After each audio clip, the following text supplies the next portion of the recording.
हे बघा, मी जे आरोप केले होते त्याचे पुरावे मला वाटतं SITने पुढे आणलेले आहेत. मी अगोदर आरोप केले होते म्हणजे हवेत केलेले नव्हते. या लोकांचं खंडणी, खून आणि या सगळ्या प्रकरणाशी आकाचा संबंध आहे असं हे या निमित्तानं स्पष्ट होतं. 29 नोव्हेंबरचा हा व्हिडिओ आहे, जे कार्यालयात वाल्मिक कराडांच्या हे सगळे एकत्र आले, त्याच ठिकाणावरून तो फोन जो आहे तो खंडणीचा केला गेला असेल. आवादा कंपनीच्या शिंदेंना फक्त 29 नोव्हेंबरला इथे नव्हतं, गाडीत घालून पाथर्डीपर्यंत नेलं होतं आणि पाथर्डीपासून मारत पुन्हा आणलं होतं आणि त्याच्यानंतर हे शिंदे सोडून दिला.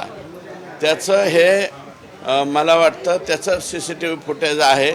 त्याच्यामुळं 101% आका, विष्णू चाटे, सुदर्शन घुले, आंधळे हे आरोपी, हे सगळेच्या सगळे आरोपी खरे आहेत याच्यावरून पुष्टी या ठिकाणी मिळते. व्हिडिओमध्ये PI राजेश पाटील हे सुद्धा दिसतात.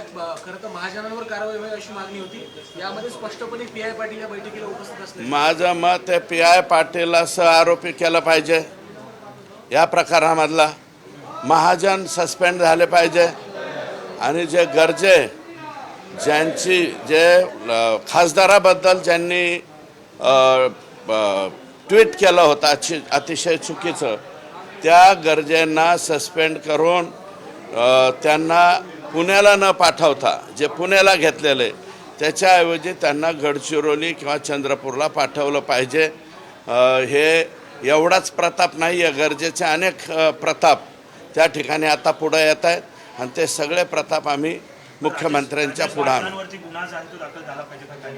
कुणावर PI जे आहेत त्यांच्यावरती गुन्हा दाखल. मी काय म्हणतो, आता सह आरोपी म्हणून त्यांना घेण्यास बिलकुल हरकत नाही.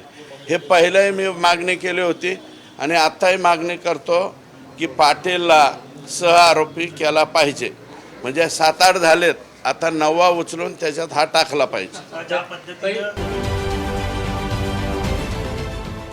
देश विदेशातील प्रत्येक घडामोडींचे लाईव्ह अपडेट मिळवण्यासाठी आता साम टीव्हीच्या सर्व सोशल मीडिया प्लॅटफॉर्मला लाईक, फॉलो आणि सबस्क्राईब करा. तसंच सर्व नोटिफिकेशनसाठी बेल आयकॉन प्रेस करायला विसरू नका.